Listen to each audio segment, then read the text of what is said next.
Hi ನಮಸ್ತೆ ಇದ್ರೆ NCC ಕಾಂಪಿಟೇಷನ್ಗೆ ಸ್ವಾಗತ. ನಾನು ನಾಗಪ್ಪ. ಈ ಒಂದು ವಿಡಿಯೋದಲ್ಲಿ ನೀವು ಲಾಸ್ಟ್ ಒಂದು ವಿಡಿಯೋ ಮಾಡಿದ್ದೆ, ಆ ಎಕ್ಸಾಮ್ಗೆ ಪ್ರಿಪರೇಷನ್ ಯಾವ ತರ, ಪೇಪರ್ ಒನ್ ಏನ್ ಬರುತ್ತೆ, ಪೇಪರ್ ಟೂ ಏನ್ ಬರುತ್ತೆ ಅಂತ ನಾನು ಹೇಳಿದ್ದೆ. ಈ ಒಂದು ವಿಡಿಯೋದಲ್ಲಿ ಪೇಪರ್ ಒನ್ ಅಲ್ಲಿ ಯಾವ ಸಬ್ಜೆಕ್ಟ್ ಬರ್ತಾ ಇವೆ, ಜೊತೆಗೆ ಆ ಸಬ್ಜೆಕ್ಟ್ ಯಾವ ಸಬ್ಜೆಕ್ಟ್ ಇಂದ ಎಷ್ಟೆಷ್ಟು ಕ್ವಶನ್ಸ್ಗಳು ಬರ್ತವೆ ಅಂದ್ರೆ ಟೋಟಲ್ ಟಾಪಿಕ್ ಎಷ್ಟು ಟಾಪಿಕ್ ಮೇಲೆ ಕ್ವಶನ್ಸ್ ನ ಕೇಳ್ತಾನೆ, ಯಾವ ಸಬ್ಜೆಕ್ಟ್ ಇಂದ ಕ್ವಶನ್ಸ್ ನ ಕೇಳ್ತಾರೆ, ಇದನ್ನ ಡಿಕೋಡ್ ಮಾಡ್ತೀನಿ. ಇಷ್ಟಿಂದ ಎಷ್ಟು ಕ್ವಶನ್ಸ್ ಬರುತ್ತೆ, ಜಿಯೋಗ್ರಫಿಯಿಂದ ಕ್ವಶನ್ಸ್ ಎಷ್ಟು ಬರುತ್ತೆ. ಓಕೆ, ಈ ಎಕ್ಸಾಮ್ ನ ಕ್ರಾಕ್ ಮಾಡ್ಬೇಕಾದ್ರೆ ನಾವು ಏನೆಲ್ಲ ಮಾಡ್ಬೇಕಾಗುತ್ತೆ, ಅದರಲ್ಲೂ ಕೂಡ GS paper, paper two communication paper ನೀವು ಮಾಡ್ಕೊಳ್ತೀರಾ. ಆದ್ರೆ ಪೇಪರ್ ಒಂದ್ ಇದೆಯಲ್ಲ, ಬಹುತೇಕ ಸ್ಕೋರ್ ಕಡಿಮೆ ಆಗೋದು ಇಲ್ಲ. ಯಾರ್ಯಾರು ಫಸ್ಟ್ ಅಟೆಂಪ್ಟ್ ಮಾಡ್ಕೋಬೇಕು ಅನ್ಕೊಂಡಿದಾರ ಅಂತವ್ರಿಗೆ ವಿಡಿಯೋ ಹೆಲ್ಪ್ ಆಗುತ್ತೆ. ಜೊತೆಗೆ ಆಲ್ರೆಡಿ ಓದಿರೋಂಥವ್ರಿಗೆ ಅಥವಾ ಯಾರು ಇವಾಗ ಫಸ್ಟ್ ಇಂದ ಸ್ಟಾರ್ಟ್ ಮಾಡ್ತೀರಾ ಅಂತವ್ರಿಗೆ ಯಾವ ಏರಿಯಾದಲ್ಲಿ ಫೋಕಸ್ ಮಾಡ್ಬೇಕಾಗುತ್ತೆ ಅನ್ನೋ ಕ್ಲಾರಿಟಿ ನಿಮ್ಗೆ ಸಿಗ್ತಾ ಬರುತ್ತೆ. ಸೊ ಕ್ಲಿಯರ್, ಕೊನೆ ತನಕ ವಿಡಿಯೋ ನೋಡಿ. ಜೊತೆಗೆ ಕೊನೆ ತನಕ ವಿಡಿಯೋ ನೋಡಿ ಅಂತ ಹೇಳ್ತಾ ವಿಡಿಯೋನ ಸ್ಟಾರ್ಟ್ ಮಾಡೋಣ. ಇಲ್ಲಿ VO. ಸೊ VOದಲ್ಲಿ ಪೇಪರ್ ಒನ್ ವೆರಿ ಇಂಪಾರ್ಟೆಂಟ್ ಆಗುತ್ತೆ ನೋಡಿ. ಯಾವ್ದಾದ್ರು ಒಂದು ಎಕ್ಸಾಮ್ ತಗೊಳ್ತೀವಿ ಅಂತಂದ್ರೆ ಫಸ್ಟ್ ನಾವು ಫೋಕಸ್ ಮಾಡ್ಬೇಕಾದ್ರೆ ಯಾವ ಪೇಪರ್ ಬರುತ್ತೆ. ಲಾಸ್ಟ್ ಟೈಮ್ ಸಿಲೆಬಸ್ ಹೇಳಿದೀನಿ, ಪೇಪರ್ ಒನ್ ಅಲ್ಲಿ ಯಾವ್ದು ಬರುತ್ತೆ, ಪೇಪರ್ ಟೂ ನಲ್ಲಿ ಯಾವ್ದು ಬರುತ್ತೆ. ಇಲ್ಲಿ ಪೇಪರ್ ಒನ್ ಬಗ್ಗೆ ನಾನು ಇಲ್ಲಿ ಡಿಸ್ಕಸ್ ಮಾಡ್ತಿರೋದು. ಈ ಪೇಪರ್ ಒನ್ ಒಳಗಡೆಗೆ ನಾವೇನೆಲ್ಲ ಸಿಗ್ತಾ ಹೋಗುತ್ತೆ, ಎಕ್ಸಾಮ್ ನಾವು ಯಾವ ತರ ಫೇಸ್ ಮಾಡ್ಬೇಕು ಅವೆಲ್ಲ ನೋಡ್ತೀವಲ್ಲ. ಇವಾಗ ಇಲ್ಲಿ ನೋಡಿ, ಪೇಪರ್ ಒನ್ ಅಂತ ಹೇಳ್ತಿದ್ದಾಗ್ಲೇನೆ ಇಲ್ಲಿ ನೋಡಿ, ಫಾರ್ ಎಕ್ಸಾಂಪಲ್ ಆ ಪೇಪರ್ ಒನ್ ಅಲ್ಲಿ ಎಷ್ಟು ಕ್ವಶನ್ಸ್ ಇರ್ತವೆ. ಸೊ ಬೇಸಿಕ್ ಇನ್ಫಾರ್ಮೇಶನ್ 100 ಕ್ವಶನ್ಸ್ ಇರುತ್ತೆ, 100 ಕ್ವಶನ್ಸ್ ಇರ್ತವೆ. ಎಷ್ಟು ಟೈಮ್ ಕೊಡ್ತಾನೆ ನಮಗೆ? 2 ಅವರ್ಸ್ ಟೈಮ್ ನ ಕೊಡ್ತಾನೆ. ವೆರಿ ಇಂಪಾರ್ಟೆಂಟ್, 120 ಮಿನಿಟ್ಸ್ ಟೈಮ್ ಕೊಡ್ತಾನೆ. ಅಂದ್ರೆ ಈ 75 ದಿನಗಳ ಕಾಲ ಏನು ಓದ್ತಿರ, 75 ಡೇಸ್ ಏನು ಓದ್ತಿರಲ್ಲ, ಇದನ್ನ ನಿಮಗೆ ಕೇವಲ 2 ಅವರ್ ಅಲ್ಲಿ ಮುಗಿಸ್ತಾನೆ. ಅಂತಂದ್ರೆ 2 ಗಂಟೆಯಲ್ಲಿ ನಿಮ್ಮ ಭವಿಷ್ಯದಲ್ಲಿ ನಿರ್ಧಾರ ಆಗುತ್ತೆ GS ಪೇಪರ್ ಒನ್ ಅಲ್ಲಿ. ಸೊ ಕ್ಲಿಯರ್, 2 ಅವರ್ ಅಲ್ಲಿ ನೀವು ಇಲ್ಲಿ ಮುಗಿಸ್ಬೇಕಾಗುತ್ತೆ. ಸೊ ಮ್ಯಾಕ್ಸಿಮಮ್ ಮಾರ್ಕ್ಸ್ ಎಷ್ಟಿರುತ್ತೆ? 100 ಮಾರ್ಕ್ಸ್, 100 ಮಾರ್ಕ್ಸ್, 100 ಕ್ವಶನ್ಸ್ ಇದೆ, 100 ಮಾರ್ಕ್ಸ್ ಬರುತ್ತೆ. ಇದರಲ್ಲಿ ಒಂದು ಕ್ವಶನ್ಸ್ ಕರೆಕ್ಟ್ ಆಗ್ತಿದೆಯಾ, 1 ಮಾರ್ಕ್ಸ್ ಸಿಗುತ್ತೆ. ಅದೇ ತರ ಒಂದು ಕ್ವಶನ್ಸ್ ರಾಂಗ್ ಆಗ್ತಿದೆಯಾ, 0.25 ಅಷ್ಟು ನೆಗೆಟಿವ್ ಆಗುತ್ತೆ, ತಲೆ ರಿಜಿಸ್ಟರ್ ಆಗುತ್ತೆ. ಒಂದು ಕ್ವಶನ್ಸ್ ಕರೆಕ್ಟ್ ಆದ್ರೆ 1 ಮಾರ್ಕ್ಸ್ ಇರುತ್ತೆ, ಒಂದು ಕ್ವಶನ್ಸ್ ರಾಂಗ್ ಆದ್ರೆ ನಿಮಗೆ 0.25 ಅಷ್ಟು ನೆಗೆಟಿವ್ ಆಗುತ್ತೆ. ಸೊ ಅಂದ್ರೆ ಇದು ಎಷ್ಟು ಪರ್ಸೆಂಟೇಜ್ ನೆಗೆಟಿವ್ ಮಾಡಿದ್ರೆ 0.25% ಅಲ್ಲಿ ನೆಗೆಟಿವ್ ಮಾಡ್ತಾರೆ, ಇದು ರಿಜಿಸ್ಟರ್ ಆಗಿ. ಜೊತೆಗೆ ಇಲ್ಲಿ ಈ ನೆಗೆಟಿವ್ ಮಾಡ್ಬೇಕಾದ್ರೆ ಏನು ಅಬ್ಸರ್ವ್ ಮಾಡಿ, ಕೀನಲ್ಲಿ ಪ್ಯಾಟರ್ನ್ ಚೇಂಜ್ ಆಗಿದೆ ಗೊತ್ತಿರ್ಬೇಕು ನಿಮ್ಗೆ. ABCDE ಅಂತ ಆಪ್ಷನ್ಸ್ಗಳು ಕೊಡ್ತಾರೆ ನಿಮ್ಗೆ. ಯಾವ್ದ್ರಲ್ಲಿ ABCD ಒಳಗಡೆ ಯಾವ್ದಾದ್ರು ಒಂದು ಆಪ್ಷನ್ ನಿಮ್ಗೆ ಗೊತ್ತಿರಬೇಕು. ABCD ಒಳಗಡೆಗೆ ಒಂದ್ ವೇಳೆ ಈ ಕ್ವಶನ್ಸ್ ಆನ್ಸರೇ ಗೊತ್ತಿಲ್ಲ ಅಂತಂದಾಗ ನೀವೇನ್ ಮಾಡ್ಬೇಕಾಗುತ್ತೆ, ಹೀಗೆ ಫಿಲ್ ಮಾಡ್ಬೇಕಾಗುತ್ತೆ. ವೆರಿ ಇಂಪಾರ್ಟೆಂಟ್, ಇದನ್ನ ನೆನ್ಪಿಟ್ಕೋಬೇಕು. ಈ ಕ್ವಶನ್ ಖಾಲಿ ಬಿಡೋ ಹಾಗಿಲ್ಲ, ಈ ಏನ್ ಆಪ್ಷನ್ಸ್ ನೀವು ಇಲ್ಲಿ ಫಿಲ್ ಮಾಡಿ ಬರ್ಬೇಕಾಗುತ್ತೆ. ಯಾರು ನೋಡ್ತೀರಾ ಅಂತವ್ರಿಗೆ ಇದು ಹೆಲ್ಪ್ ಆಗುತ್ತೆ. ಸೊ ಕ್ಲಿಯರ್, ಒಂದ್ ವೇಳೆ ನೀವು ಈ ತರ ಯಾವ್ದಕ್ಕೂ ಆನ್ಸರೇ ಮಾಡಿಲ್ಲ, ಒಂದು 5ರಲ್ಲಿ ಯಾವ್ದನ್ನು ಕೂಡ ಸೇರ್ ಮಾಡಿಲ್ಲ ಅಂತ ಅನ್ಕೊಳ್ಳಿ, ಅವಾಗ ಇದು ನೆಗೆಟಿವ್ ಆಗುತ್ತೆ, 0.25 ನೆಗೆಟಿವ್ ಆಗುತ್ತೆ. ಅಥವಾ ನೀವು ರಾಂಗ್ ಕ್ವಶನ್ಸ್ಗೆ ಆನ್ಸರ್ ಮಾಡಿದ್ರು ಕೂಡ, ರಾಂಗ್ ಆನ್ಸರ್ ಮಾಡಿದ್ರು ಕೂಡ ನೆಗೆಟಿವ್ ಆಗುತ್ತೆ. ಸೊ ಕ್ಲಿಯರ್, 2 ರೀತಿ ನೆಗೆಟಿವ್ ಆಗುತ್ತೆ. ಒಂದು ಕ್ವಶನ್ಸ್ಗೆ ಯಾವುದೇ ತರದ್ದು ಸೇಡ್ ಮಾಡಿಲ್ಲ ಅಂತಂದ್ರೂ ಕೂಡ ನೆಗೆಟಿವ್ ಆಗುತ್ತೆ, ಪ್ಲಸ್ ರಾಂಗ್ ಆನ್ಸರ್ ಮಾಡಿದ್ರು ಕೂಡ ಇಲ್ಲಿ ನಿಮಗೆ ನೆಗೆಟಿವ್ ಆಗುತ್ತೆ. ಇದು ನೆನಪಲ್ಲಿ ಇಟ್ಕೋಬೇಕಾಗತ್ತೆ. ಸೊ ಕ್ಲಿಯರ್, ಹಾಗಾಗಿ ಈ ಪೇಪರ್ ಅನ್ನ ನೀವು ಇಲ್ಲಿಂದಾನೆ ಪ್ರಾಕ್ಟೀಸ್ ಅನ್ನ ಕರೆಕ್ಟ್ ಮಾಡ್ಬೇಕು. ಈ ಎಕ್ಸಾಮ್ ನ ಕ್ಲಿಯರ್ ಮಾಡ್ಬೇಕಾದ್ರೆ ಮೊದಲಿದಾಗಿ ಏನ್ಬೇಕು, ಸ್ಪೀಡ್ ರೀಡಿಂಗ್. ಸೊ ಸ್ಪೀಡ್ ಆಗಿ ಓದೋದು ಅಭ್ಯಾಸ ಇರಬೇಕು. ಸ್ಪೀಡ್ ಆಗಿ ಓದೋದ್ರ ಜೊತೆಗೆ ಕೀವರ್ಡ್ಸ್ ಗಳನ್ನ ಮಾರ್ಕ್ ಮಾಡಬೇಕು.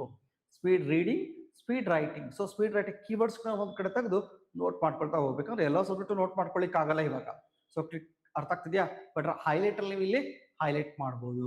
ಸೊ ಕ್ಲಿಯರ್, ಕೀವರ್ಡ್ಸ್ ಗಳನ್ನ ನೀವು ಇಲ್ಲಿ ಹೈಲೈಟ್ ಅಲ್ಲಿ ಹೈಲೈಟ್ ಮಾಡ್ತಾ ಹೋದ್ರೆ ಮೆಮೊರಿ ಮಾಡಕ್ಕೆ ನಿಮ್ಗೆ ಇಲ್ಲಿ ಹೆಲ್ಪ್ ಆಗ್ತಾ ಬರುತ್ತೆ. ಮತ್ತು ಜೊತೆಗೆ ಟೈಮ್ ಮ್ಯಾನೇಜ್ಮೆಂಟ್ ವೆರಿ ಇಂಪಾರ್ಟೆಂಟ್. ಇಲ್ಲಾಂದ್ರೆ GS ಪೇಪರ್ ಯಾವ ತರ ಇದೆ ನಿಮ್ಗೆ ಗೊತ್ತಿರ್ಬೇಕು. ಒಂದು ಆಲ್ರೆಡಿ ಓದೋಕೆ ಸ್ಟಾರ್ಟ್ ಮಾಡಿರ್ತೀರಾ, ಒಂದ್ ಕಡೆ ಓದ್ಕೊಂಡು ಹೋಗ್ತಾ ಇರಿ, ಅದೊಂದ್ ಕಡೆ ಮರ್ತ್ಕೊಂಡು ಹೋಗ್ತಾ ಇರತ್ತೆ. ಒಂದ್ 5 ಡೇಸ್ ಆದ್ಮೇಲೆ ಏನ್ ಓದಿದ್ವಿ ಅನ್ನೋದೇ ಕೂಡ ಮರ್ತೋಗ್ಬಿಡ್ತು. ಒಂದ್ ಕಡೆ ಟೆನ್ಷನ್, ಎಕ್ಸಾಮ್ ಹತ್ರ ಬರ್ತಿದೆ ಅಂತ, ಸೊ ಇನ್ನೊಂದು ಕಡೆಗೆ ಓದಿದ್ದಿಲ್ಲ ಅಂತ ಬರ್ತಾ ಇಲ್ಲ. ಆದ್ರೆ GS ಪೇಪರ್ ಇರೋದೇ ಹೀಗೆ, ಯಾವ್ದೋ ಸಿಂಗಲ್ ಸಬ್ಜೆಕ್ಟ್ ಕನ್ನಡನೋ ಇಂಗ್ಲಿಷೋ ಕಂಪ್ಯೂಟರ್ ನೆನ್ಕೊಳ್ಕೊಳ್ಳುತ್ತೆ. ಬಟ್ ಈ ಸಬ್ಜೆಕ್ಟ್ ಏನಾಗುತ್ತೆ, GS ಪೇಪರ್ ಎಲ್ಲಾ ಸಬ್ಜೆಕ್ಟ್ ಇರೋದ್ರಿಂದ ನೀವು ಮೆಮೊರಿ ಮಾಡ್ಲಿಕ್ಕೆ ಆಗಲ್ಲ.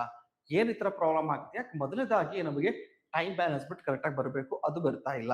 ಎರಡನೇದು ಫೋಕಸ್ ಪಾಯಿಂಟ್ ಕಡಿಮೆ. ಯಾಕಂದ್ರೆ ನಮ್ಗೆ ಗೋಲ್ಡನ್ ಫಿಶ್ ಹೇಳ್ತೀವಲ್ಲ, ಅದ್ರದ್ದು ಫೋಕಸ್ ಪಾಯಿಂಟ್ 9 ಸೆಕೆಂಡ್ ಬರ್ತಿತ್ತು. ಮನುಷ್ಯರ ಫೋಕಸ್ ಪಾಯಿಂಟ್ ಅಂದ್ರೆ ಒಂದು ವಿಷಯದ ಮೇಲೆ ಕೇಂದ್ರೀಕರಿಸಕ್ ಆಗ್ತಿದೆ, ಇವತ್ತು ಬರೀ ಕೇವಲ 8 ಸೆಕೆಂಡ್ ಅಷ್ಟೇ. ಹಾಗಾಗಿ ಡೈವರ್ಷನ್ಸ್ ಜಾಸ್ತಿ ಇದೆ ನಮಗೆ.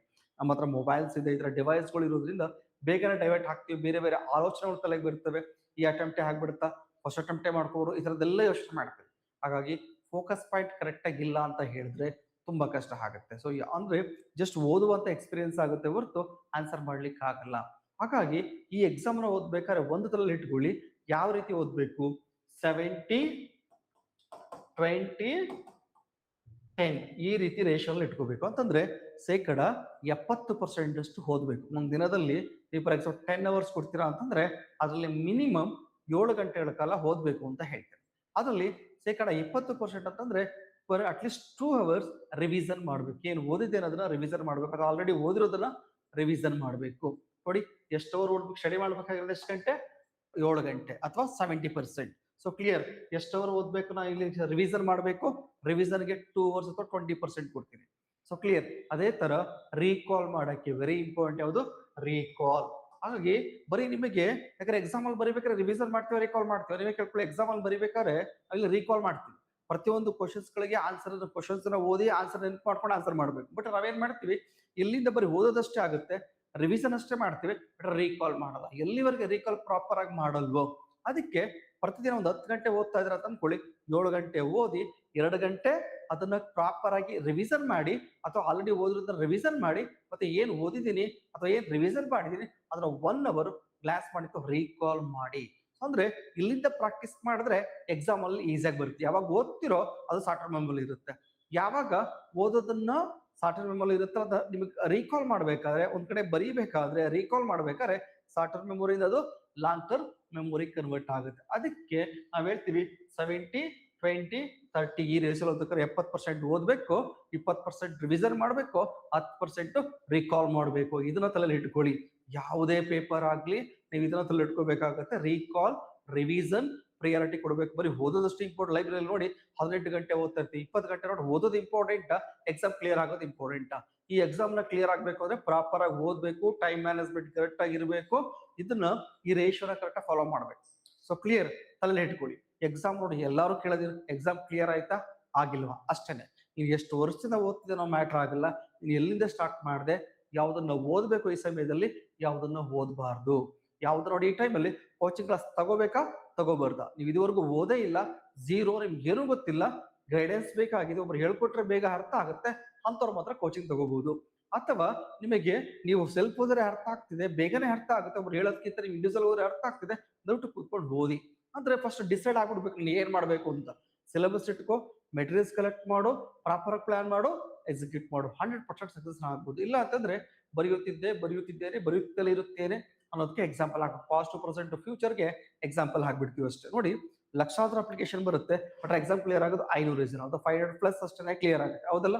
ಇದು ತಲೆ ಇಟ್ಕೊಳ್ಳಿ. ಫಸ್ಟ್ ಕಾಂಪಿಟೇಷನ್ ಎಷ್ಟಿದೆ, ಬಟ್ ನಾವು ಎಷ್ಟಕ್ಕೆ ಇಲ್ಲಿ ಫೈಟ್ ಕೊಡಬೇಕು. ಪೇಪರ್ 1 ಅಲ್ಲಿ ಮಿನಿಮಮ್ 75 ಬರಬೇಕು ಅಂತಂದ್ರೆ ನಾವು ಫಸ್ಟ್ ಯಾವ ಸಬ್ಜೆಕ್ಟ್ ಇಂದ ಎಷ್ಟೆಷ್ಟು ಬರುತ್ತೆ ಅನ್ನೋ ಸತ್ಯ ನನಗಿಲ್ಲಿ ಗೊತ್ತಿರಬೇಕು. ಹಾಗಿದ್ರೆ ಅದು ಆ ಸತ್ಯ ಏನು ಇಲ್ಲಿ ನೋಡ್ತಾ ಹೋಗೋಣ. ಮೊದಲನೇದಾಗಿ ಸಬ್ಜೆಕ್ಟ್ ವೈಸ್ ಅಲ್ಲಿ ಬಂದಾಗ ಯಾವ ಸಬ್ಜೆಕ್ಟ್ ಫಸ್ಟ್, ಇತಿಹಾಸ, very important. History. So history ಇದೆಯಲ್ಲ, ಅವ್ನು ಡೈರೆಕ್ಟ್ ಆಗಿ ಹೇಳ್ಬಿಟ್ಟಿದ್ದಾರೆ ಎಕ್ಸಾಮ್ ಅಲ್ಲಿ. ಲಾಸ್ಟ್ ಇಯರ್ ಎಕ್ಸಾಮ್ ಅಲ್ಲಿ ಕೂಡ ಕ್ವಶನ್ಸ್ ನಿಮಗೆ ಕೇಳಿದ್ದಾನೆ, ಅದ್ರಲ್ಲಿ ನಿಮ್ಗೆ ಗೊತ್ತಿರಬೇಕು. ನಿಮಗೆ ಸಾಮಾನ್ಯವಾಗಿ ಇಲ್ಲಿ ಬಂದಾಗ ನೋಡಿ, ಇತಿಹಾಸ ಇದೆ, ಕರ್ನಾಟಕ ಇತಿಹಾಸ ಅಂದ್ರೆ ಇತಿಹಾಸದಿಂದ ಹಿಸ್ಟ್ರಿಯಿಂದ ಕ್ವಶನ್ಸ್ ಆಗ್ತಿದೆ. ಯಾವ ಬೇಸ್ಡ್ ಅದು, ಕರ್ನಾಟಕ ಮತ್ತು ಭಾರತ ಇತಿಹಾಸ. ನೋಡಿ ಏನ್ಸಿಯಂಟ್ ಹಿಸ್ಟ್ರಿಯಿಂದ ಕ್ವಶನ್ಸ್ ಆಗಿದೆ, 4 ಕ್ವಶನ್ಸ್ ಆಗಿದೆ ಲಾಸ್ಟ್. ಅದೇ ತರ ಮಿಡಿವಲ್ ಇಂದ 1 ಕ್ವಶನ್ಸ್ ಆಗಿದೆ, ಕರ್ನಾಟಕ ಇಂದ 7 ಕ್ವಶನ್ಸ್ ಆಗಿದೆ, ಮಾಡರ್ನ್ ಇಂದ 7 ಕ್ವಶನ್ಸ್ ಆಗಿದೆ. ನಿಯರ್ಲಿ 19 to 20 ಕ್ವಶನ್ಸ್ ಹಿಸ್ಟ್ರಿ ಇಂದಲೇ ಬಂದಿದೆ. ಹಾಗಾಗಿ ಶೇಕಡ 15ರಿಂದ 20 ಕ್ವಶನ್ಸ್ ಗಳು ಬರಬಹುದು ಹಿಸ್ಟ್ರಿಯ ಒಳಗಡೆಗೆ ರಿಜಿಸ್ಟರ್ ಆಗಿತ್ತು ಒಳಗಡೆ. ಅದರಲ್ಲಿ ಇಂಡಿಯನ್ ಹಿಸ್ಟ್ರಿ ಒಳಗಡೆಗೆ ಯಾವ್ಯಾವುದು, ಮಾಡರ್ನ್ ಹಿಸ್ಟ್ರಿ ಜಾಸ್ತಿ ಕ್ವಶನ್ಸ್ ಕೇಳಿದಾನೆ, nearly 7 questions. Karnataka history questions ಕೇಳಿದಾನೆ, 7 ಕ್ವಶನ್ಸ್. ಅದಾದ್ಮೇಲೆ ಯಾವುದು, ಏನ್ಸಿಯಂಟ್ ಹಿಸ್ಟ್ರಿ, ಅದರಲ್ಲಿ 4 ಕ್ವಶನ್, ಮಿಡಿವಲ್ ಅಲ್ಲಿ 1. ಈ ರೀತಿ ಕೇಳಿದ್ರು, ಇದೇ ರೀತಿಯಲ್ಲಿ ಕೇಳಬಹುದು, ಅಥವಾ ಈ ನಂಬರ್ಸ್ ವೇರಿಯೇಷನ್ ಆಗ್ಬಹುದು ಕ್ವಶನ್ಸ್ ಕೇಳಿರೋದ್ರಲ್ಲಿ ಲಾಸ್ಟ್ ಇಯರ್ ಅಲ್ಲಿ. ಹಾಗಾಗಿ ಯಾವ priority, first priority modern, Karnataka, ancient, medieval. First ಯಾವುದು, ಮಾಡರ್ನ್, ಕರ್ನಾಟಕಕ್ಕೆ ಪ್ರಿಯಾರಿಟಿ ಕೊಡಿ. ಕರ್ನಾಟಕ ಮಾಡರ್ನ್ ಕ್ಲಿಯರ್ ಮಾಡಿ, ಅದಾದ್ಮೇಲೆ ಏನ್ಸಿಯಂಟ್ ಕ್ಲಿಯರ್ ಮಾಡಿ, ಅದಾದ್ಮೇಲೆ ಮಿಡಿವಲ್ ಕ್ಲಿಯರ್ ಮಾಡಿ ಟೈಮ್ ಇದ್ರೆ. So clear. ಅದರಲ್ಲೂ ಕೂಡ ಯಾವ್ದಕ್ಕೆ ಎಕ್ಸಾಮ್ಗೆ ಎಷ್ಟು ಬೇಕೋ ಅಷ್ಟು ನೋಡಿ ಎಕ್ಸಾಮ್ಸ್ಗೆ ಓದ್ಬೇಕು ಅಂತಂದ್ರೆ ಯಾವ್ದನ್ನ ಬಿಡಬೇಕು ಅಂತ ಫಸ್ಟ್ ಗೊತ್ತಿರ್ಬೇಕು. ಎಕ್ಸಾಮ್ ಹಾಲಲ್ಲೂ ಅಷ್ಟೇ ಎಲ್ಲಾ ಕ್ವಶನ್ಸ್ ಆನ್ಸರ್ ಮಾಡಬಾರ್ದು, ಯಾವ ಕ್ವಶನ್ಸ್ಗೆ ಬಿಡಬೇಕು ಅಂತ ಗೊತ್ತಿರ್ಬೇಕು. ಈ ಎಕ್ಸಾಮ್ ಅಲ್ಲಿ ಎಲ್ಲಾ ಕ್ವಶನ್ಸ್ ಆನ್ಸರ್ ಮಾಡಿದ್ರೆಲ್ಲ ಕ್ಲಿಯರ್ ಆಗಲ್ಲ. ಇಲ್ಲಿ ಈ ಎಕ್ಸಾಮ್ ಅಲ್ಲಿ ಈ ಕ್ವಶನ್ಸ್ ಗಳನ್ನ ಬಿಟ್ರೆ ಎಕ್ಸಾಮ್ ಕ್ಲಿಯರ್ ಆಗ್ತಾರೆ. ಎಷ್ಟು ಕ್ವಶನ್ಸ್ ಬಿಡಬೇಕು, ಒಂದು 80 to 85 ಕ್ವಶನ್ಸ್ ಅಟೆಂಡ್ ಆದ್ರೆ ನಿಯರ್ಲಿ ನಿಮಗೆ 15 to 20 ಕ್ವಶನ್ಸ್ ಬಿಟ್ಟರು ಕೂಡ ನಿಮಗೆ ರಿಸಲ್ಟ್ ಮೇಲೆ ಏನು ತೊಂದರೆ ಆಗಲ್ಲ. ಹಾಗಾಗಿ ಪ್ಲಾನ್ ಕರೆಕ್ಟ್ ಆಗಿರ್ಬೇಕು, ಎಕ್ಸಿಕ್ಯೂಟ್ ಕರೆಕ್ಟ್ ಆಗಿ ನೀವು ಇಲ್ಲಿ ಮಾಡ್ಬೇಕಾಗುತ್ತೆ. ಅಂದ್ರೆ ಎಕ್ಸಾಮ್ ನ ಕ್ಲಿಯರ್ ಮಾಡ್ಬೇಕಂದ್ರೆ ಬರೀ ಆನ್ಸರ್ ಮಾಡೋದಷ್ಟೆಲ್ಲ, ಬಿಡೋದು ಕೂಡ ಗೊತ್ತಿರಬೇಕು. ಅದನ್ನ ಟೆಸ್ಟ್ ಸೀರೀಸ್ ಮುಖಾಂತರ ಪ್ರಾಕ್ಟೀಸ್ ನೀವು ಕಂಪಲ್ಸರಿ ಮಾಡ್ಬೇಕಾಗುತ್ತೆ. So clear. ನೆಕ್ಸ್ಟ್ ನೋಡೋಣ ಸೈನ್ಸ್ ಅಂಡ್ ಟೆಕ್ನಾಲಜಿ. ನೋಡ, ಅಂದ್ರೆ ಅಲ್ಲಿ ದೈನಂದಿನ ವಿಜ್ಞಾನ ಅಂತ ಏನು ಕೊಟ್ಟಿಲ್ಲ, ಡೈಲಿ ಅಬ್ಸರ್ವೇಷನ್ ಅಂತ ಕೊಟ್ಬಿಟ್ಟಿದ್ದಾನೆ. ಸೊ ಅಂತಂದ್ರೆ ದಿನನಿತ್ಯ ನೋಡ್ತಾ ಹೋಗ್ತೀರಾ. ಈ ದಿನನಿತ್ಯ ನೋಡೋದೇನು ಎಕನಾಮಿಕ್ಸ್ ಅನ್ನು ನೋಡ್ತೀವಿ. ನಮ್ಮ ಮನೆಯಲ್ಲಿ ಪ್ರತಿದಿನ ಯಾವುದು ಅರ್ಥಶಾಸ್ತ್ರಕ್ಕೆ ಸಂಬಂಧಪಟ್ಟಂತೆ ಇರುತ್ತೆ. ಹಾಗಾಗಿ ಎಕ್ಸಾಮ್ ದಿನನಿತ್ಯ ಅಂತ ಬಂದಾಗ ಎಕನಾಮಿಕ್ಸ್ ಕ್ವಶನ್ಸ್ ಬರುತ್ತೆ. ಅದ್ರ ಜೊತೆಗೆ ಯಾವ್ದು ಬರುತ್ತೆ, ಸೈನ್ಸ್ ಬರುತ್ತೆ. ಪ್ರತಿದಿನ ಎಕ್ಸ್ಪೀರಿಯನ್ಸ್ ಅನ್ನ ಮಾಡ್ತಾ ಹೋಗ್ತೀವಿ. ಸೈನ್ಸ್ ಬರುತ್ತೆ, ಮೆಂಟಲ್ ಅಬಿಲಿಟಿ ಬರುತ್ತೆ. ಇದ್ರೊಳಗಡೆ economy, science, mental ability subject inbuilt ಹಾಕಿರ್ತಾನೆ. ಸೊ ಹಾಗಾಗಿ ಸೈನ್ಸ್ ಕಂಪಲ್ಸರಿ ಕ್ವಶನ್ಸ್ ಇರುತ್ತೆ. ಲಾಸ್ಟ್ ಇಯರ್ 13 ಕ್ವಶನ್ಸ್ ಅಷ್ಟು ಆಗಿದೆ. ಎಷ್ಟು 13 ಕ್ವಶನ್ಸ್ ಆಗಿದೆ. ಬಯಾಲಜಿ, ಫಿಸಿಕ್ಸ್, ಕೆಮಿಸ್ಟ್ರಿ EVS ಬಿಟ್ಟು ಯಾವುದು ಬಯಾಲಜಿ, ಫಿಸಿಕ್ಸ್, ಕೆಮಿಸ್ಟ್ರಿ ಇಂದ ಕ್ವಶನ್ಸ್ ಜಾಸ್ತಿ ಆಗಿದೆ. ಬಯಾಲಜಿ ಹೈಯೆಸ್ಟ್ ಕ್ವಶನ್ಸ್ ಬಂದಿದೆ. ಬಯಾಲಜಿ, ಫಿಸಿಕ್ಸ್, ಕೆಮಿಸ್ಟ್ರಿ ಬಗ್ಗೆ ಅದರಲ್ಲೂ ಕೂಡ ಅನ್ವಯಿಕ ವಿಜ್ಞಾನ, ಅಪ್ಲೈಡ್ ಸೈನ್ಸ್ ಮೇಲೆ ಡೈಲಿ ಸೈನ್ಸ್ ಅಂತ ಬಂದಾಗ ಯಾವ್ದಾಗುತ್ತೆ ನಿಮಗೆ ಅಪ್ಲೈಡ್ ಸೈನ್ಸ್ ಮೇಲೆ ಕ್ವಶನ್ಸ್ ಕೇಳ್ತಾನೆ. ಹಾಗಾಗಿ ಇದನ್ನು ಸ್ವಲ್ಪ ಫೋಕಸ್ ಮಾಡಬೇಕಾಗುತ್ತೆ. ಸೈನ್ಸ್ ವೆರಿ ಇಂಪಾರ್ಟೆಂಟ್ ಆಗುತ್ತೆ. ನಿಮಗೆ 10 ಕ್ವಶನ್ಸ್ ಬರ್ಬೋದು, 15 ಕ್ವಶನ್ಸ್ ವರೆಗೂ ಕೂಡ ಬರಬಹುದು. ಇದು ವೆರಿ ಇಂಪಾರ್ಟೆಂಟ್. ಭಾರತದ ಸಂವಿಧಾನ ಲಾಸ್ಟ್ ಇಯರ್ ಕೇಳ್ಬೇಕಾದ್ರೆ ಬರೀ 7 ಕ್ವಶನ್ಸ್ ಅಷ್ಟೇ ಬಂದಿದೆ. ಬಟ್ ಇಯರ್ ಅಷ್ಟೇ ಬರುತ್ತೆ ಅಂತಲ್ಲ, 7 ಗಿಂತ ಜಾಸ್ತಿ ಆಗುತ್ತೆ. 10 to 12 ಕ್ವಶನ್ಸ್ ಕೂಡ ಬರಬಹುದು, ಅಥವಾ 7 ಕೂಡ ಬರಬಹುದು ಲಾಸ್ಟ್ ಇಯರ್ ಅಷ್ಟು. ಹಾಗಾಗಿ ಕಾನ್ಸ್ಟಿಟ್ಯೂಷನ್ ವೆರಿ ಇಂಪಾರ್ಟೆಂಟ್. ನಿಮಗೆ ಕಾನ್ಸ್ಟಿಟ್ಯೂಷನ್ ಅಲ್ಲಿ ಏನಕ್ಕೋಸ್ಕರ ಕಾನ್ಸ್ಟಿಟ್ಯೂಷನ್ ಮೇಲೆ ಕ್ವಶನ್ಸ್ ಆಗುತ್ತೆ, ನಾವು ವರ್ಕ್ ಮಾಡೋದಿಲ್ಲ ಅಲ್ಲಿ ಗ್ರಾಮ ಪಂಚಾಯತಿ ಮಟ್ಟದಲ್ಲಿ. ಗ್ರಾಮ ಪಂಚಾಯತಿ ಗ್ರಾಮಗಳ ಮಟ್ಟದಲ್ಲಿ ವರ್ಕ್ ಮಾಡೋದ್ರಿಂದ ಗ್ರಾಮ ಪಂಚಾಯತಿ ಹೇಗೆ ವರ್ಕ್ ಆಗುತ್ತೆ ಅನ್ನೋ ಕಾಮನ್ ಸೆನ್ಸ್ ನಿಮಗೆ ಗೊತ್ತಿರಬೇಕಾಗುತ್ತೆ. ಮತ್ತೆ ಕಾನ್ಸ್ಟಿಟ್ಯೂಷನ್ ಅಲ್ಲಿ ನಿಮ್ಗೆ ಹೇಗೆ ಗೊತ್ತಾಗಬೇಕಾಗುತ್ತೆ. ಸೊ ಅಲ್ಲಿ ಪಬ್ಲಿಕ್ ಜೊತೆಗೆ ಇಂಟ್ರಾಕ್ಷನ್ ಮಾಡ್ಬೇಕಾದ್ರೆ ನಮ್ಗೆ ಗೊತ್ತಾಗಬೇಕಾಗುತ್ತೆ. ಹಾಗಾಗಿ ಕಾನ್ಸ್ಟಿಟ್ಯೂಷನ್ ಕಂಪಲ್ಸರಿ ಇಟ್ಟಿರ್ತಾನೆ. ಕ್ವಶನ್ಸ್ ಅಂತೂ ತೆಗಿತಾನೆ. ಗ್ರಾಮ ಪಂಚಾಯತಿ ಮೇಲೂ ಕೂಡ ಇರುತ್ತೆ, ಕಾನ್ಸ್ಟಿಟ್ಯೂಷನ್ ಮೇಲೂ ಕೂಡ ಇಲ್ಲಿ ಕ್ವಶನ್ಸ್ ಇರುತ್ತೆ. ಭಾರತ ಸಂವಿಧಾನದ ಮೇಲೆ 10 to 12 ಎಕ್ಸ್ಪೆಕ್ಟ್ ಮಾಡೋದು. ಲಾಸ್ಟ್ ಇಯರ್ ನಿಮಗೆ 7 ಕ್ವಶನ್ಸ್ ಕೇಳಿದ್ದಾನೆ. ಅದೇ ತರ ಬಂದಾಗ ಅರ್ಥವ್ಯವಸ್ಥೆ, ಸರ್ಕಾರ ಕಲ್ಯಾಣ ಯೋಜನೆ ಲಾಸ್ಟ್ ಇಯರ್ 3 ಕ್ವಶನ್ಸ್ ಬಂದಿದೆ. ಅಂದ್ರೆ ಎಕನಾಮಿಯಿಂದ ಡೈರೆಕ್ಟ್ ಆಗಿ ಟ್ಯಾಕ್ಸ್ ಮೇಲೆ ಒಂದು ಕ್ವಶನ್ಸ್ ಆಗಿದೆ. ಅದನ್ನ ಬಿಟ್ಟು ಅಂದ್ರೆ ಪ್ಲಾನ್ಸ್ ಅಂಡ್ ಪ್ರೋಗ್ರಾಮ್ಸ್ ಮೇಲೆ 2 ಕ್ವಶನ್, ನಿಯರ್ಲಿ 3 ಕ್ವಶನ್ಸ್ ಕೇಳಿದ್ದಾನೆ. ಇದು 7 ಇಂದ ಸ್ಟಾರ್ಟ್ 5 ಅಥವಾ 7 ಅಥವಾ 10 ವರೆಗೂ ಕೂಡ ಹೋಗೋ ಚಾನ್ಸ್ ಇರುತ್ತೆ. ಲಾಸ್ಟ್ ಟೈಮ್ ಕೇಳಿದ್ರೆ ಕೇಳಲ್ಲ ಅಂತಲ್ಲ, ಕೇಳ್ತಾನೆ. ಬಟ್ ಅದೇ ತರ ಲಾಸ್ಟ್ ಇಯರ್ಗೆ ಏನ್ ಕೇಳಿದ್ರೆ ಫಸ್ಟ್ ಅದನ್ನ ಫೋಕಸ್ ಮಾಡ್ಬೇಕು. ಅಂದ್ರೆ ಲಾಸ್ಟ್ 1 ಇಯರ್ ಅಲ್ಲಿ ಸ್ಟೇಟ್ ಗೌರ್ಮೆಂಟ್ ಇಂದ ಪ್ಲಾನ್ಸ್ ಅಂಡ್ ಪ್ರೋಗ್ರಾಮ್ಸ್ ಬಂದಿದೆ, ಸೆಂಟ್ರಲ್ ಗೌರ್ಮೆಂಟ್ ಇಂದ ಪ್ಲಾನ್ಸ್ ಅಂಡ್ ಪ್ರೋಗ್ರಾಮ್ಸ್ ಯಾವ್ದು ಬಂದಿದೆ, ಇದ್ರ ಬಗ್ಗೆ ಸ್ವಲ್ಪ ಫೋಕಸ್ ಮಾಡಿ. ಮತ್ತೆ ಬೇಸಿಕ್ ಅಷ್ಟೇ ಬೇಕಾಗುತ್ತೆ ಎಕನಾಮಿಕ್ಸ್, ತುಂಬಾ ಡೆಪ್ತ್ ಆಗಿನೂ ಬೇಕಾಗಲ್ಲ. ಇದಕ್ಕೆ ಜಾಸ್ತಿ ಇನ್ವೆಸ್ಟ್ಮೆಂಟ್ ಅನ್ನ ಮಾಡಕ್ ಹೋಗ್ಬಿಡಿ. ಕರೆಂಟ್ ಅಫೇರ್ಸ್ ಓದ್ಬೇಕಾದ್ರೆ ಕವರ್ ಮಾಡ್ಕೊಳ್ಳಿ. ನೆಕ್ಸ್ಟ್ ಯಾವುದು ಭೂಗೋಳಶಾಸ್ತ್ರ. ಲಾಸ್ಟ್ ಇಯರ್ ಬಂದಾಗ ಇದ್ರೂ ಕೂಡ ಅರೌಂಡ್ 7 ಕ್ವಶನ್ಸ್, 9 ಕ್ವಶನ್ಸ್ ಅಷ್ಟು ಕ್ವಶನ್ಸ್ ಕೇಳಿದ್ದಾನೆ. ಸೊ 9 to 10 ಕ್ವಶನ್ಸ್ ವರೆಗೆ ನೀವೇನ್ ಮಾಡ್ತಾ ಬನ್ನಿ. ಈ ಭೂಗೋಳಶಾಸ್ತ್ರ ಮತ್ತು ಎನ್ವೈರನ್ಮೆಂಟ್ ಅದರಲ್ಲೂ ಕೂಡ ಇಂಡಿಯನ್ ಜಿಯೋಗ್ರಫಿ ಮೇಲೆ ಕ್ವಶನ್ಸ್ ಆಗಿದೆ. 4 ಕ್ವಶನ್ಸ್ ಇಂಡಿಯನ್ ಜಿಯೋಗ್ರಫಿ ಮೇಲೆ, 4 ಕ್ವಶನ್ಸ್ ಯಾವುದು ಕರ್ನಾಟಕ ಜಿಯೋಗ್ರಫಿ ಮೇಲೆ, ರಿಮೈನಿಂಗ್ ಯಾವ್ದು ಫಿಸಿಕಲ್ ಜಿಯೋಗ್ರಫಿ 1 ಕ್ವಶನ್ಸ್ ಆಗಿದೆ. ಹಾಗಾಗಿ ಪ್ರಯಾರಿಟಿ ಬಂದಾಗ Indian geography, Karnataka geography mustard ನೀವು ಕೇಳ್ತಾನೆ. ಹಾಗಾಗಿ ನೆನಪಿಟ್ಕೋಬೇಕಾಗುತ್ತೆ. ಇದು ಮ್ಯಾಕ್ಸಿಮಮ್ ಕ್ವಶನ್ಸ್ ಕೇಳ್ತಾನೆ ಇಂಡಿಯನ್ ಜಿಯೋಗ್ರಫಿ ಮತ್ತೆ ಕರ್ನಾಟಕ ಜಿಯೋಗ್ರಫಿಯಲ್ಲಿ. 12 ಕ್ವಶನ್ಸ್ ವರೆಗೂ ನಾವು ಎಕ್ಸ್ಪೆಕ್ಟ್ ಮಾಡಬಹುದು. ಇದರಲ್ಲಿ 10 to 12 ಕ್ವಶನ್ಸ್ ಮಾಡಬಹುದು. Last year 9 ಕೇಳಿದ್ದಾನೆ. ಜಿಯೋಗ್ರಫಿಯಲ್ಲಿ ಕ್ವಶನ್ಸ್ಗಳು ಜಾಸ್ತಿ ಆಗೋ ಸಾಧ್ಯತೆಗಳು ಕೂಡ ಇರುತ್ತೆ. Next mental ability. ಬಟ್ ನಾನು ಹೇಳಿದಾಗ್ಲಿ ದೈನಂದಿನ ವಿಚಾರಗಳಲ್ಲಿ ಅಂತ ಬಂದಕ್ಕೆ ಮೆಂಟಲ್ ಅಬಿಲಿಟಿ ಕೂಡ ಪಾರ್ಟ್ ಆಗ್ಬಿಡುತ್ತೆ. ಲಾಸ್ಟ್ ಇಯರ್ ಸಿಲೆಬಸ್ ಅಲ್ಲಿ ಕೊಟ್ಟಿಲ್ಲ, ಡೈರೆಕ್ಟ್ ಆಗಿಲ್ಲ ಮೆಂಟಲ್ ಅಬಿಲಿಟಿ ಅಂತ ಕೊಟ್ಟಿಲ್ಲ. ಅವರ ಕ್ವಶನ್ಸ್ ಕೇಳಿ ನಾನು ಲಾಸ್ಟ್ ವಿಡಿಯೋದಲ್ಲಿ ಬಂದ ತುಂಬಾ ಜನ ಕಮೆಂಟ್ಸ್ ಎಲ್ಲ ಹಾಕಿದೀರಾ, ಯಾವುದು ಮೆಂಟಲ್ ಅಬಿಲಿಟಿ ಕ್ವಶನ್ಸ್ ಕೇಳ್ತಾನ, ಸೈನ್ಸ್ ಕ್ವಶನ್ಸ್ ಕೇಳ್ತಾನ ಅಂತೆಲ್ಲ. ಹೌದು, ಮೆಂಟಲ್ ಅಬಿಲಿಟಿ ಕೂಡ ಕ್ವಶನ್ಸ್ ಅನ್ನ ಕೇಳ್ತಾನೆ, ಕಂಪಲ್ಸರಿ ಕ್ವಶನ್ಸ್ ಅನ್ನ ಕೇಳ್ತಾನೆ. ಲಾಸ್ಟ್ ಇಯರ್ ನಿಯರ್ಲಿ 11 ಕ್ವಶನ್ಸ್ ಕೇಳಿದ್ದಾನೆ ಮೆಂಟಲ್ ಅಬಿಲಿಟಿ ಮೇಲೆ. ಹಾಗಾಗಿ ನಿಮಗೆ ಪ್ರಾಕ್ಟೀಸ್ ಅನ್ನ ಮಾಡ್ಕೊಳ್ಳಿ. ಇನ್ನು ಸ್ಪೆಸಿಫಿಕ್ ಟಾಪಿಕ್ ಮೇಲೆ very important, Karnataka environment issues ಮೇಲೆ, ಡೆವಲಪ್ಮೆಂಟ್ ಇಶ್ಯೂಸ್ ಮೇಲೆ ಕ್ವಶನ್ಸ್ ಇರುತ್ತೆ. ನಿಯರ್ಲಿ 1 or 2 ಅಂದ್ರೆ 3% ಅಂದ್ರೆ 3 ಕ್ವಶನ್ಸ್ ವರೆಗೂ ಬರೋ ಚಾನ್ಸ್ ಇರುತ್ತೆ. 1, 2 ಅಥವಾ 3 ಕ್ವಶನ್ಸ್ ಕೂಡ ಎಕ್ಸ್ಪೆಕ್ಟ್ ಮಾಡಬಹುದು. ಈ ರೀತಿ ಕನಿಷ್ಠ ಪಕ್ಷ 1 ಬರುತ್ತೆ ಕರ್ನಾಟಕ ಪರಿಸರಕ್ಕೆ ಸಂಬಂಧಪಟ್ಟಂತೆ. ಇದರ ಸ್ಪೆಸಿಫಿಕ್ ಟಾಪಿಕ್ ಕ್ಲಾಸಸ್ ಸಿಗ್ಬಿಡುತ್ತೆ. ಪೇಪರ್ 1ಗೆ ಯಾರು ಓದಿಲ್ಲ ಅಂತ ಕ್ಲಾಸ್ ಸಿಗುತ್ತೆ. So clear. ಇಷ್ಟೊಂದು ಗ್ರಾಮೀಣ ಅಭಿವೃದ್ಧಿ, ಪಂಚಾಯತ್ ರಾಜ್ ಇದರಿಂದನೂ ಕೂಡ 3 ಕ್ವಶನ್ಸ್ ಲಾಸ್ಟ್ ಇಯರ್ ಆಗಿದೆ. 2 ಅಥವಾ 3 ಕ್ವಶನ್ಸ್ಗಳು ಬರುವ ಸಾಧ್ಯತೆ ಇರುತ್ತೆ ಇದರಿಂದ. ನೆಕ್ಸ್ಟ್ ಗ್ರಾಮೀಣ ಸಹಕಾರ 1 ಕ್ವಶನ್ಸ್ ಬಂದಿದೆ. ಇಲ್ಲೂ ಕೂಡ ಎಕ್ಸ್ಪೆಕ್ಟ್ ಮಾಡಬಹುದು 1 ಕ್ವಶನ್ಸ್ ಬರುತ್ತೆ ಗ್ರಾಮೀಣ ಸಹಕಾರದ ಮೇಲೆ. ಕರ್ನಾಟಕ ಎಕಾನಮಿ ಮೇಲೆ 2 to 3 ಕ್ವಶನ್ಸ್ ಅಥವಾ 4 ಅಥವಾ 5 ಬರೋದಿರುತ್ತೆ. ಅಂದ್ರೆ Karnataka budget, Karnataka economic survey ಇಂದ ಇಡೀ ಎಕನಾಮಿಕ್ ಸರ್ವೆ ಅವಶ್ಯಕತೆ ಇಲ್ಲ. NCG ಒಳಗಡೆ VOಗೆ ಎಷ್ಟು ಬೇಕಷ್ಟು ಮಾತ್ರ ಮಾಡ್ತಿರ್ತೀವಿ, ಅದು ತಗೊಂಡ್ರೆ ಸಾಕಾಗುತ್ತೆ ನಿಮಗೆ. ಹಾಗಾಗಿ ಈ ಕರ್ನಾಟಕ ಆರ್ಥಿಕತೆ ಸಿಲೆಬಸ್ ಅಲ್ಲಿ ಕೊಟ್ಟಿದ್ದಾನೆ. ಹಾಗಾಗಿ ಯಾವ್ದಾದ್ರು 1 or 2 ಕ್ವಶನ್ಸ್ಗಳು ಸಾಮಾನ್ಯವಾಗಿ ಕೇಳ್ತಾನೆ. ಅಪ್ ಟು 5, 3 ಅಥವಾ 5 ವರೆಗೂ ಕೂಡ ಕೇಳಬಹುದು. ಇನ್ನು ರಾಜ್ಯ ಮತ್ತು ಪ್ರಾದೇಶಿಕ ವಿಷಯಗಳು ಅಂದ್ರೆ ರಾಜ್ಯದ ಆಡಳಿತಕ್ಕೆ ಸಂಬಂಧಪಟ್ಟಂತೆ ಕ್ವಶನ್ಸ್ಗಳನ್ನ ಕೇಳ್ತಾನೆ.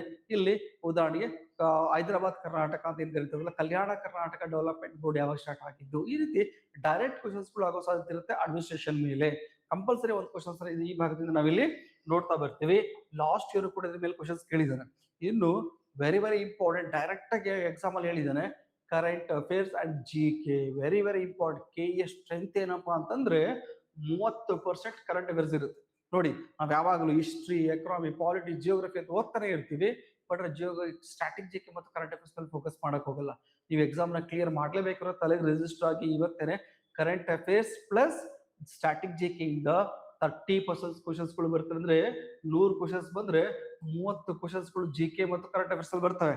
ಹಾಗಾಗಿ ಪ್ರಯಾರಿಟಿ ಬಂದಾಗ ಫಸ್ಟ್ ಪ್ರಯಾರಿಟಿ ಸಬ್ಜೆಕ್ಟ್ ಅಲ್ಲ ಎಷ್ಟು ಕ್ವಶನ್ಸ್ ಕೇಳಿದೆ, ಯಾವುದು ಇತಿಹಾಸ. ಅದೇ ತರ ಜಿ ಕೆ ಕರೆಂಟ್ ಅಫೇರ್ಸ್ ಕೂಡ ಬರುತ್ತೆ. ಇತಿಹಾಸದಲ್ಲಿ 20 ವರ್ಗ ಹೋಗ್ಬೋದು ಅಂತ ಹೇಳಿದೀನಿ. ಅದೇ ತರ ಜಿ ಕೆ ಮತ್ತು ಕರೆಂಟ್ ಅಫೇರ್ಸ್ ಅಲ್ಲಿ 30 ವರ್ಗ ಹೋಗ್ಬೋದು ಅಂತ ಹೇಳಿದ್ವಿ ಲಾಸ್ಟ್ ಇಯರ್ ಅನಾಲಿಸಿಸ್ ಮೇಲೆನೆ. ಸೊ ಕ್ಲಿಯರ್ ಇದನ್ನ ಅರ್ಥ ಮಾಡ್ಕೊಳ್ಳಿ. ಆ ಕರೆಂಟ್ ಅಫೇರ್ಸ್ ಮೇಲೆ ಶೇಕಡ 20ರಿಂದ 30ವರೆಗೂ ಮಿನಿಮಮ್ ಇಟ್ಕೋಬಹುದು. ಕೊನೆ ಪಕ್ಷ 20 ಅಥವಾ 30.